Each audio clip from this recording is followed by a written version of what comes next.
नमस्कार, आप देख रहे हैं एमपी तेज खबरों। को बता दें, मध्य प्रदेश के खंडवा के नौचंडी क्षेत्र में कल कांग्रेस ने विरोध प्रदर्शन किया था इस जगह को लेकर, क्योंकि यहाँ चौपाटी नहीं बने। उसी को लेकर आज भाजपा के पार्षद समेत नगर निगम के एमआईसी के सदस्य और महापौर समर्थक सभी इस नौचंडी क्षेत्र में पहुँचे, जहाँ पर उन्होंने कल के मामले में क्या कुछ कहा, सुनिए। यहाँ पर आदरणीय हमारी महापौर भाभी जी द्वारा विकास कार्य की श्रृंखला में 1 करोड़ के ऊपर की लागत से दुकानों का काम चालू हुआ था, जिसमें कल कांग्रेस द्वारा और दूसरे लोगों द्वारा बहुत विरोध प्रदर्शन करा गया। जेसीबी के सामने चढ़े और बहुत गलत तरीके से नाटाबाजी करे, तो कल शासकीय कार्य में बांधा मतलब शासकीय कार्यों को रुकवाने की कोशिश करी गई। आज भारतीय जनता पार्टी के सारे पार्षदगण, सारे वार्डों की पार्षद महिलाओं ने ये काम चालू करवाया है। इस विकास कार्यों को वापस आज से काम चालू हुआ है। जगह नगर निगम की है और मेला क्षेत्र की नगर निगम की जमीन है, और बाबा ने इसके लिए स्टे लगाया था जो कोर्ट से निरस्त हो चुका है। नहीं, धमकी की कोई बात नहीं है, क्योंकि आप अपनी भाषा शैली में कोई अनर्गल शब्द उपयोग करोगे किसी जनप्रतिनिधि के लिए तो वो निंदनीय रहता है। हम भी कई वर्षों पहले विपक्ष की भूमिका निभा चुके हैं, लेकिन हमने कभी किसी जनप्रतिनिधि की भावनाओं को आहत करने वाला शब्द कभी नहीं कहा। मैं समझता हूं कि विकास कार्य लगातार चलते रहना चाहिए और जनता को दिखाई दे रहे हैं, लेकिन आपके चिल्ला-चोट कर देने से, काम रुकवा देने से, क्योंकि आपको सहन नहीं हो रहा है, कांग्रेस को सहन नहीं हो रहा है कि यह इतनी शांति से और इतनी सरलता से कैसे काम करा ले। हमारी क्षेत्रीय महापौर जी ने स्पेशल असिस्टेंट के अंतर्गत 21 करोड़ की मार्केट की सड़कें चिन्हित करी हैं, जिसको नया कंक्रीट करके उनकी सुंदरता बढ़ाई जाएगी। नई सड़कों, शहर को नए यातायात के रूप में नई सड़कों का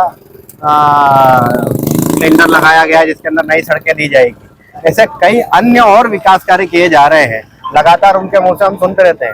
कांग्रेस के पास मुद्दे नहीं होते हैं, कांग्रेस के जो संगठन के लोग हैं उनके पास विषय नहीं होते हैं, तो वो जनता के सामने, कैमरे के सामने इस तरीके की अभद्रता करके अपने आप की वाहवाही लूटने का काम करते हैं। इसके अलावा उनके पास और कोई विषय नहीं है। वो सिर्फ अधिकारियों के सामने चमका सकते हैं, अधिकारियों से बदसलूकी कर सकते हैं, क्षेत्रीय लोगों से बहस कर सकते हैं। उनके पास कोई आधार नहीं है। कांग्रेस तो ये भी बोल रही है बहुत सारे कॉम्प्लेक्स खाली पड़े, वहाँ दिख नहीं रहा। कॉम्प्लेक्सों की लगातार दुकानों के आवंटन प्रक्रिया चल रही है, ट्रांसपोर्ट नगर की लगातार आवंटन प्रक्रिया चल रही है।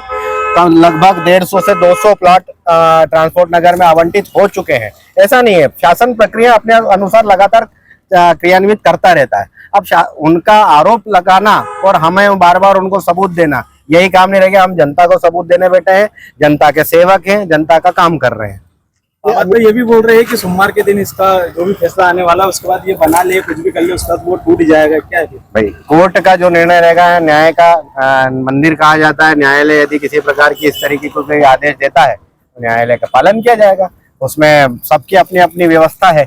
कोर्ट के जवाब को देने के लिए नगर निगम के अधिकारी, नगर निगम के वकील अपना पक्ष प्रस्तुत करेंगे। इस तरीके से थोड़ी होता है कि न्यायालय अगर 8 महीने किसी चीज की सुनवाई करे तो उस काम को रोक दिया जाए। न्यायालय ने कभी नहीं कहा कि उस काम को रोका जाना चाहिए या स्थगित किया जाना चाहिए। भैया, ये बिल्कुल सच बात है कि मां नौचंडी मेले की जमीन मेला के उसमें शासन द्वारा आवंटित की गई थी, और जो कलाकार आते हैं, कलाकार तो अमीषा पटेल जी का जो कि आपने जिक्र करा, तो शायद मुझे याद है कि अमीषा पटेल जी आई थी और खंडवा को कैसा धूमिल करके गई थी।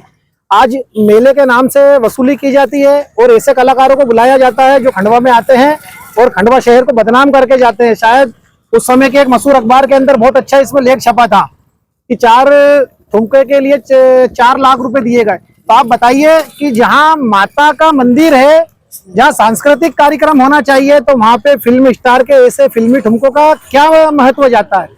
कोई महत्व नहीं जाता है। सिर्फ ऐसे कलाकारों को इसलिए बुलाया जाता है कि यहाँ पर भीड़ आए और जो मेला ये आयोजित करते हैं उससे हमारी अच्छी तगड़ी कमाई हो, क्योंकि बहुत कम लागत में ये नगर पालिका निगम से मेले की जमीन लेते थे। 60 से 80 हजार रुपए की लागत में लेते थे, और इसका जो आवक होती थी वो करोड़ों रुपए के मान से आवक होती थी, जिसका इनको आज हानि हो रही है।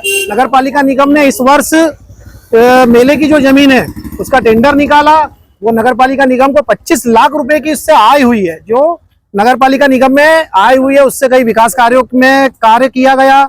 साथ ही इसी मेले के अंदर इस वर्ष भी वही सांस्कृतिक और धार्मिक कार्यक्रम हुए जिसमें माता का जागरण हो और ऐसे विभिन्न कार्यक्रम जो हर वर्ष की तरह इस वर्ष भी कर रहे हैं। आप फिल्मी नाइट के नाम से उस चीज को करते थे, माता के मंदिर के पास फिल्मी नाइट का क्या उचित है आप बताएं? किसी संस्कृति कार्यक्रम में फिल्मी नाइट का क्या उचित है ये आप बताएं? मेरा मानना यह है कि आज इस स्थान पर ये जो चौपाटी कट रही है, यहाँ पे व्यापार बढ़ेगा। साथ में आज अगर यहाँ पे 100 लोग आते हैं, एक अच्छी सुंदर चीज, एक व्यवस्थित चीज अगर बन रही है तो यहाँ का व्यापार बढ़ेगा, मंदिर में दर्शनार्थी बढ़ेंगे और यहाँ के जो स्थानीय लोग हैं उनको भी सुविधाएं मिलेगी। आज जो यहाँ के रहने वाले लोग हैं उनको अगर उनके बच्चों को लेकर कहीं जाना रहता है, उनके घर कोई मेहमान आता है, उनको कहीं जाना रहता है तो वो 3 पुलिया पार करके जाते हैंगे। उसके बाद में इसके बाद अगर जाना पड़ता है तो इमलीपुरा पार करके सीधे जाते हैं दूध तलाई। आप बताएं कि कौन दूध तलाई और इतनी दूर जाना पसंद करेगा और उसके घर के पास ये चीज हो जाएगी। हमारी आदरणीय महापौर जी ने बहुत अच्छा निर्णय लिया इस क्षेत्रवासियों के लिए, यहाँ के लोगों के लिए, कि यहाँ पर एक मां नौचंडी चौपाटी के नाम से एक व्यवस्थित अस्थायी दुकानें बने। दुकानें पहले भी थी, आपको सबको ज्ञात होगा कि यहाँ पहले भी दुकानें थी लेकिन अव्यवस्थित थी। अगर यही दुकानों को व्यवस्थित करके नगर पालिका निगम यहाँ पे बना रही है तो इसमें बताएं क्या बुरा है?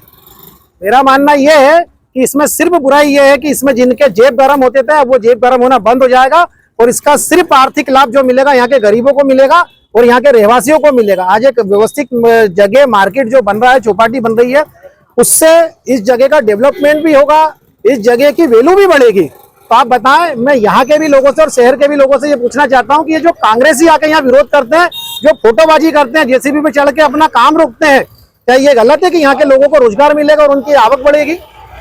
उनके पत्थरों को दुकानें दी जाएगी, ऐसा विपक्ष का कहना है। तो क्या पत्थरों को दी जाएगी? ये पट्टावाद की भाषा जो है वो कांग्रेस की देन है और आप सब, हम पूरी जनता जानती है कि ये पट्टावाद के कारण उनके नेता जमानत में चल रहे हैं और कांग्रेस किस तरीके से पट्टावाद में घिरी हुई है।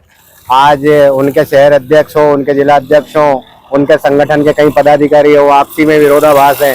जीतू पटवारी जी स्वयं प्रदेश अध्यक्ष है, उनके खिलाफ मुर्दाबाद के नारे लग रहे हैं। तो ये आपसी पट्टावाद कांग्रेस की सोच है, हम जनता के बीच में है। ऑनलाइन निविदा होगी, सार्वजनिक उसका जो आरक्षण प्रक्रिया के अंतर्गत जो प्रक्रिया होती है वो रहेगी और उसमें हमारे जो गरीब यहाँ के जो व्यवसायी यहाँ काम कर रहे थे उन्हें हम प्राथमिकता देंगे। इसी प्रकार की व्यवस्था की जाएगी। कितनी दुकानें निर्माण हो रही है? 25 दुकानों का निर्माण होगा। 5 सही दुकानें हैं, 25 दुकानों